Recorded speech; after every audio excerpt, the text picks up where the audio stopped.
ziua, mă numesc Enrique. În acest video vreau să vorbesc care se pot cumpăr în magazin, se numesc magazin Euroshop în Germania, are 230 magazine în toată Germania, așa în pagina internet, asta și fiecare am plătit, fiecare de asta am plătit un euro, atât, nu mai mult, 1 euro. Fiecare bucăți.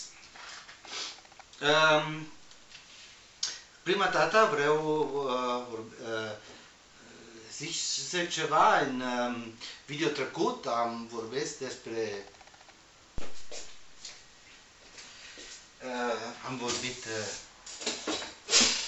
despre pungă și m-a scris Patrick Val, mulțumesc, și vreau să zic că pungă de plastic nu sunt bună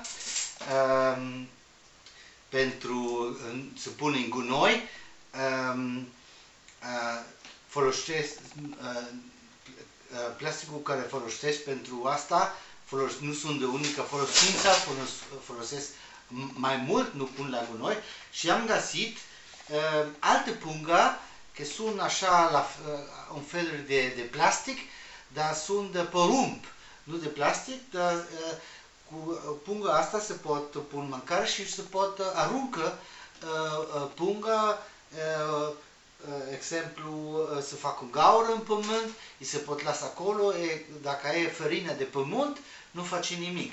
Și am găsit punga, exemplu, se pot cumpăra aici, asta e adresa internet, și de asta vreau să cumpăr în viitor pungă și fac proba cum merge, pun mâncare, pun... Da, asta a fost o comentarii din pungă, mulțumesc Patrick pentru ideea că m-a venit când am citit comentariul asta. Bine, acum încep cu asta. Am făcut alte video, dar dacă am plătit 1 euro și am fost cumpărat în magazin asta,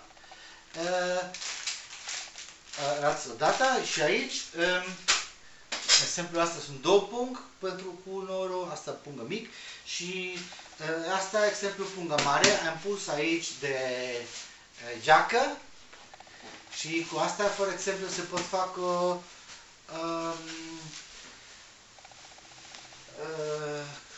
cum se numește asta în moment? Nu știu, las aici, poate știu mai târziu, dar și pentru cap. Așa, pentru... nu pilota. Nu știu, acum nu. Și asta, o priză pentru USB, pentru încărcat bateria cu mașina, asta merge în mașină, cu priza din mașină și cu asta e de 1 amper și am plătit 1 euro. Perna. O perna. Se pot face o perna cu asta. Aici o bucată pentru 1 euro am cumpărat, asta e de asta de metal, are argentiu și aur. Aur și argentiu, asta sunt de asta de termic, de un kit medical se pot fac și și asta asta e bună pentru că asta are 38 gram și are 1,60 m și 2,10 m. Și sunt mai ușor ca alte. Asta a fost de acolo, dar asta e mai greu, la de mare sunt la fel, dar asta are 61 gram. Și asta merge foarte bine, de exemplu, pentru kit medical, o kit de supraviețuire, așa, asta a fost preț €1 în magazin acolo. Dacă poate aveți cineva în Germania, o mergi în Germania, să pot văd ca din magazin de acolo. Asta are un set de 10 bucăți de asta, are mare și mic, asta e mare, asta sunt pentru pungă de plastic. Se închid, cu asta se pot închid pungă. Și asta merge bine pentru pungă, se închid punga din rusac și așa și se pot folosesc pentru kit de supraviețuire. De exemplu, un recipient din apă, din latex, se pot închid recipient din apă. Exemplu, asta aici, se pot văd, are clip de plasticul și asta am 0,4 litru de apă. În recipient de un kit de supraviețuire. Și cu asta bucăți se pot închide recipient.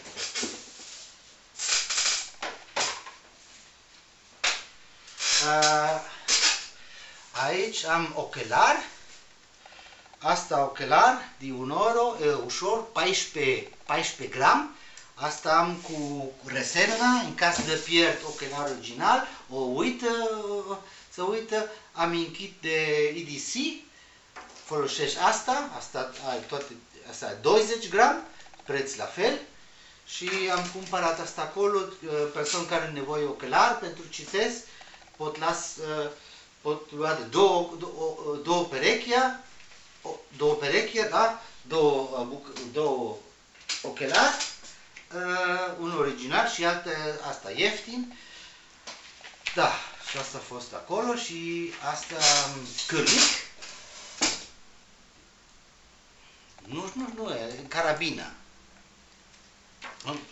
Am cumpărat un set de 3 bucăți, mare și mic, mai mic, mai mare și mai mare.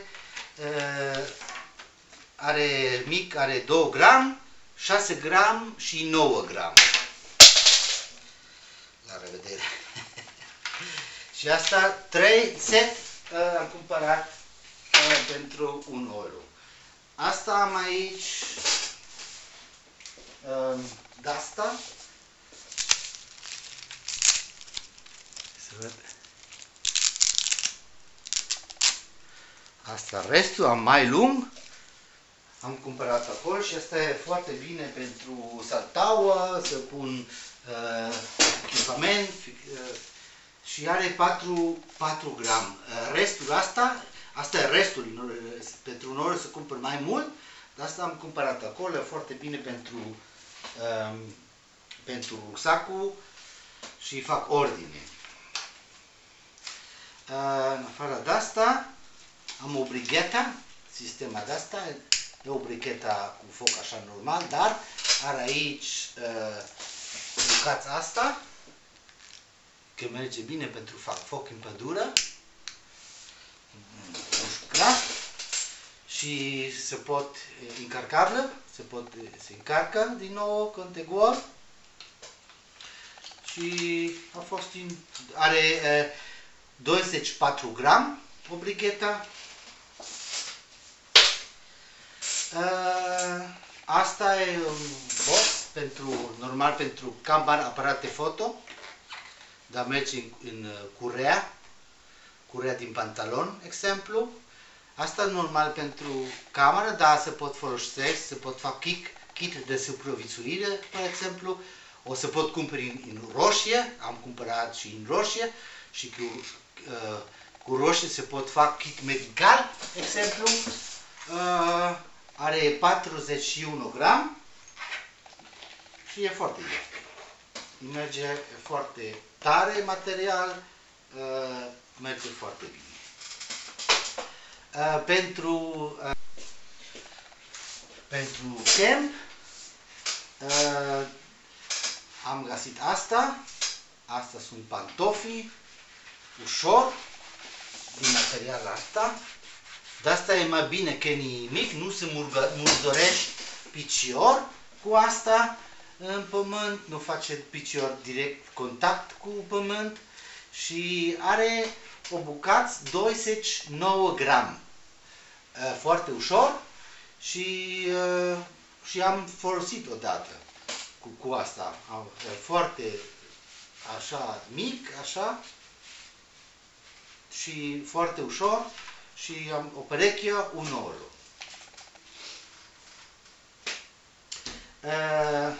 Pentru fac ceva de bushcraft, cu ferestrău, cu topor, cu lemn, muncesc cu asta, astea sunt mănuși, normal mănuși din șantier, de asta am plătit o pereche 1 euro, merge și asta sunt foarte bun pentru șantier și pentru bushcraft și asta se pot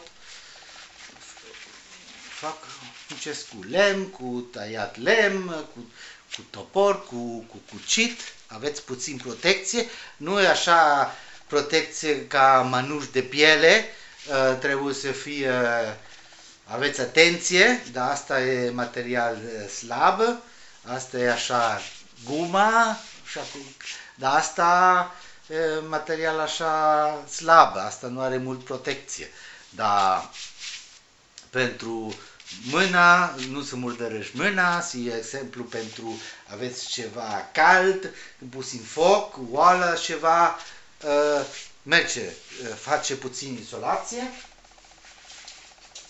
și are o bucată 13 gram, înseamnă o pereche 26 gram, atât. Și o pereche 1 euro, am cumpărat din acolo. În afară de asta am aici un cucit de asta de armata, asta cu cucit, desfăcator de sticlă, desfăcator de conservă, tibușonul, așa, felul și asta am în kit EDC ca backup. Am alte cucit și asta am o cucit așa ieftin în caz de pierd cucit mare și asta am cumpărat acolo. 1 euro. Asta am făcut alte video, asta e bucăți de plastic, se folosește pentru, poți vedea alte video, de asta am cumpărat din acolo, preț 1 euro. Merge foarte bine pentru bushcraft și protecție. Ca am alte video, nu am nevoie de mai mult, alte video că am pus în internet. Astea sunt pungă așa de, ca, nu știu, materiale așa puțin tare, nu impermeabil total, dar e așa, la fel, nu știu, plastic, nu știu, și are aici o fermoare și șnur, dar asta merge normal, pentru să pun așa. De asta se pot face un kit de supraviețuire și aveți aici puțin șnur, în caz aveți nevoie ceva și se pot fac, asta am folosesc pentru kit, asta e kit al meu de EDC, și am 2-3 pungă de asta înăuntru, să pot fac ordine și de asta kit vreau fac în viitoare altă video. Folosesc, am în kit asta, nu toate, pe exemplu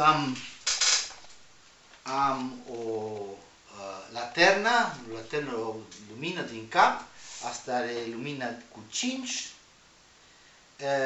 LED, cu 5 de asta și asta are ușor, e 31 gram și asta e pentru așa să pun în cap și preț 1 euro și asta am în kit de asta, kit EDC, am unul de asta, dar e foarte ușor și foarte ieftin.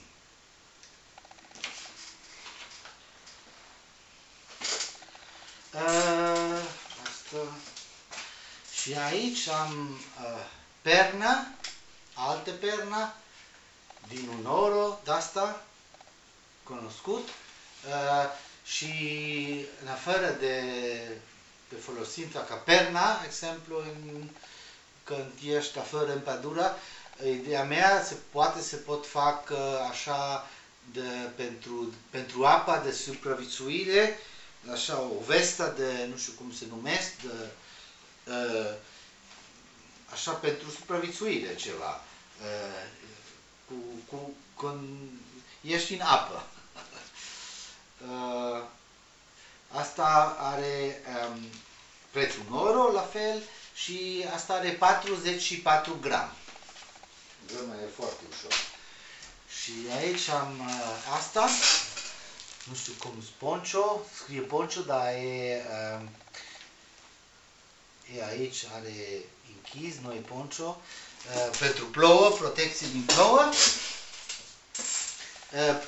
Asta are 48 gram set și asta am închid asta în geanta asta de supraviețuire. Aici am altă geantă, asta cu curea, pentru cintură, se pune, eu am folosit așa în spate, de sus în rucsac și jos, merge jos, sus rucsac și jos asta, în spate, în caz că nu am mai mult loc în rucsac, asta am folosit. Asta are două fermoare, 1-2 și asta are 59 gram. Înseamnă și foarte ușor, cu 59 gram. Afară de asta am găsit sticla asta, asta e normal o sticlă de sport.